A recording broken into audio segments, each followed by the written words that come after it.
अनिता हॉस्पिटलमध्ये वॉर्डच्या बाहेर फेऱ्या मारत होती. तिच्या डोळ्यातून पाणी येण्याचं थांबतच नव्हतं. डिलिव्हरी रूममध्ये तिची लहान जाऊ ज्योती होती. तिला जबरदस्त डिलिव्हरीच्या कळा येत होत्या. तिला सहन होत नव्हतं.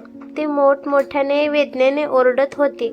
बाहेर अनिता हातात मोबाईल घेऊन घरच्यांना फोन लावत होती, परंतु कोणीच फोन उचलत नव्हतं. एवढ्या थंडीत सुद्धा अनिताला घाम फुटला होता. तिला भीती वाटत होती की जर आज ज्योतीला काय झालं तर त्याचा दोष माझ्या डोक्यावर येईल. अनिताने सासू सासरे मार्केटमध्ये गेले होते. अनिताचा नवरा आणि ज्योतीचा नवरा शहरामध्ये बाहेर काहीतरी कामानिमित्त गेले होते. तिथे त्यांना एक महत्त्वाची मीटिंग पण लागली होती. अनिताने वारंवार फोन केला, परंतु त्यांनी फोन उचलला नाही. मग त्यांनी मेसेज केला की आम्ही आता बिझी आहोत. त्यामुळे अनिताने फक्त मेसेज टाकला की मी ज्योतीला घेऊन हॉस्पिटलमध्ये गेली आहे. एक नर्स तिथे आली आणि म्हणाली की मॅम, तुम्ही भिवू नका, तुम्ही बसा एका जागेला. किती वेळ झालं तुम्ही असाच उभे राहणार आहात? अनिता म्हणाली की मी ठीक आहे.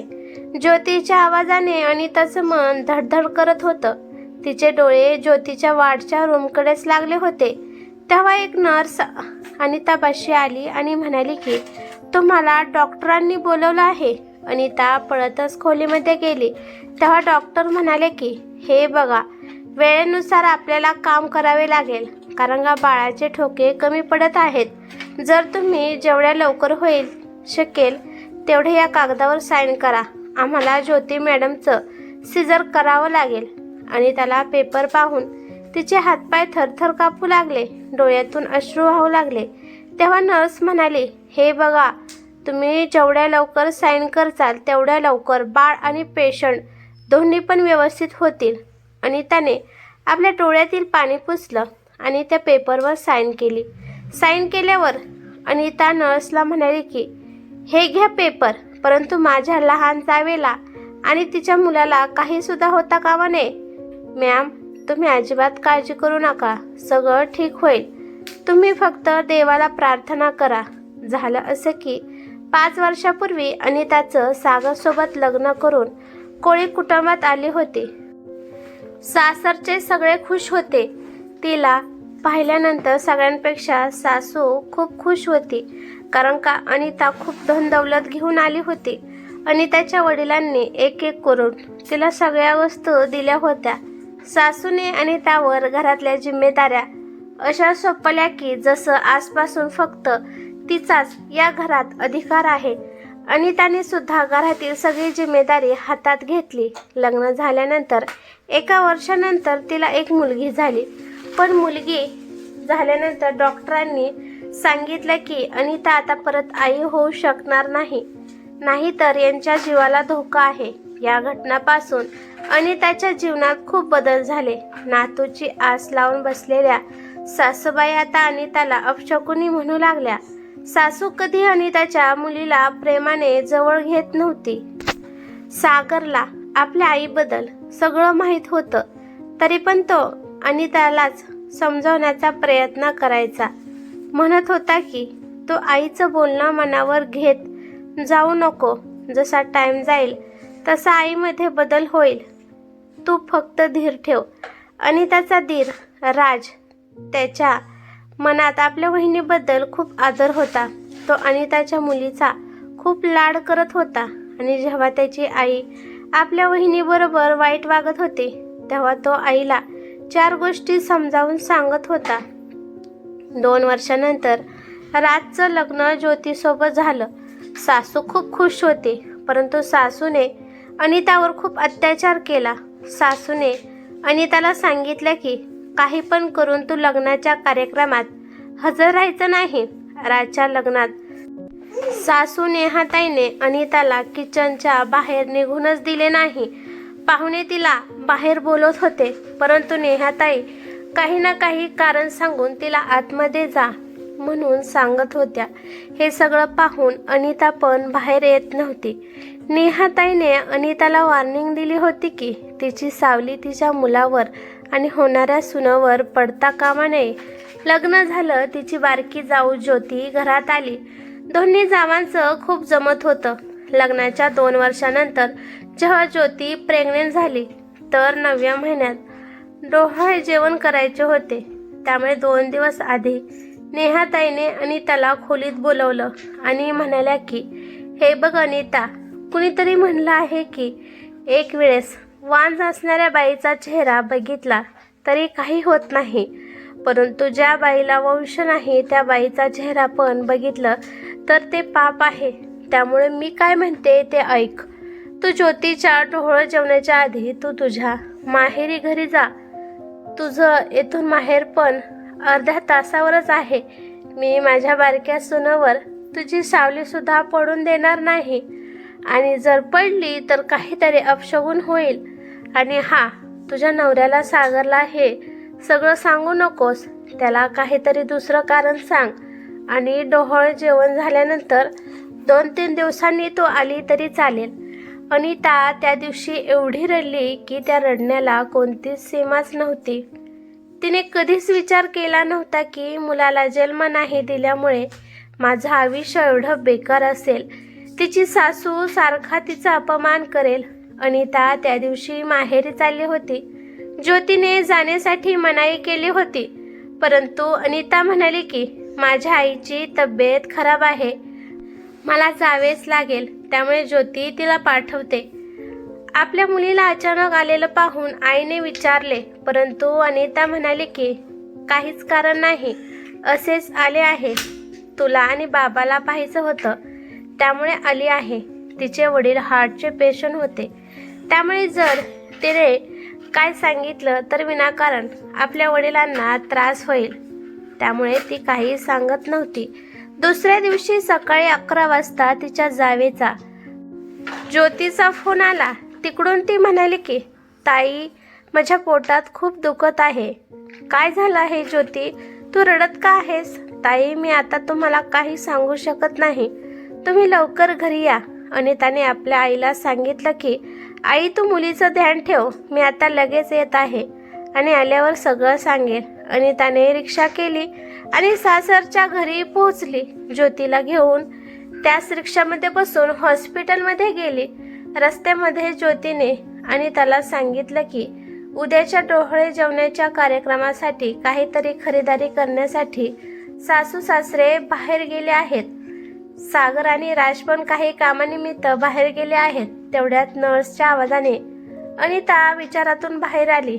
नर्स म्हणाली की कॉंग्रॅच्युलेशन, तुमच्या जावेला मुलगा झाला आहे आणि आई आणि बाळ दोघे पण सुखरूप आहेत आणि बाळाचे वजन खूप कमी असल्यामुळे त्याला काचेत ठेवावे लागेल. थोड्या वेळाने घरचे सगळेच आले. नेहाताई दवाखान्यात आल्या. आल्या पहिल्यांदा अनिताच्या 2 कानाखाली मारल्या. पांढऱ्या पायाची कुठली, स्वतःला मुलगा झाला नाही आणि तुझ्या जावेच्या खुशीला नजर लावत आहे. तुला सांगितलं होतं ना, अजिबात तू ज्योतीच्या आसपास फिरकायचं नाही. आपल्या आईचं वागणं पाहून सागर म्हणाला की आई, हे काय वागणं झालं तुझं? अनिताला का मारलं तू? तिची काय चूक आहे?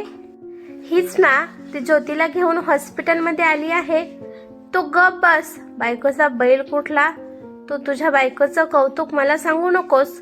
तेव्हाच नर्स आली आणि म्हणाली की डॉक्टरांनी बोलवलं आहे. नेहाताई म्हणाल्या की मी जाणार आहे आतमध्ये आणि तू अनिता गपचूप तू तुझ्या माहेरी जा. नेहाताई राजला घेऊन आतमध्ये गेल्या. डॉक्टर म्हणाले की आई आणि बाळ दोन्ही पण सुखरूप आहेत. पेशंटला वेळेवर घेऊन आल्यामुळे हे सगळं शक्य झालं आहे. आता खूप काळजी घ्यावी लागेल. बाळाला 7 दिवस तरी काचेत ठेवावे लागेल, त्यामुळे तुम्हाला खूप पेशन्स ठेवावे लागतील. ठीक आहे म्हणून नेहाताई बाहेर आल्या, परंतु त्यांचा पाय घसरला आणि त्या जोरदार आपटल्या. त्यांना उठायला सुद्धा येत नव्हतं. त्यांनी खूप वेळ प्रयत्न केला पण त्यांना उठता आलं नाही. जेव्हा त्यांना डॉक्टरांनी तपासलं आणि एक्सरे काढला तेव्हा डॉक्टर म्हणाले की कमीत कमी तुम्हाला 1-1.5 महिना तरी बेड रेस्ट घ्यावाच लागेल, कारण तुमच्या मणक्याला मार लागला आहे. आता अनितावरच सगळी जिम्मेदारी आली होती. दररोज घरातलं काम सासू आणि ज्योती दोघींची पण काळजी घ्यावी लागणार होती. एका आठवड्यानंतर ज्योती डिस्चार्ज होऊन घरी आली. बाळाच्या स्वागतासाठी अनिताने खूप तयारी केली होती. ज्योती आणि राज दोघे पण बाळाला घेऊन आले होते. नेहाताईने त्यांची आरती करून बाळाचे स्वागत केलं, तर अनिता आपल्या मुलीला घेऊन बाळ पाहण्यासाठी ज्योतीच्या रूममध्ये चालली होती. कारण का तिच्या मुलीला बाळाला खूप पाहावे वाटत होतं.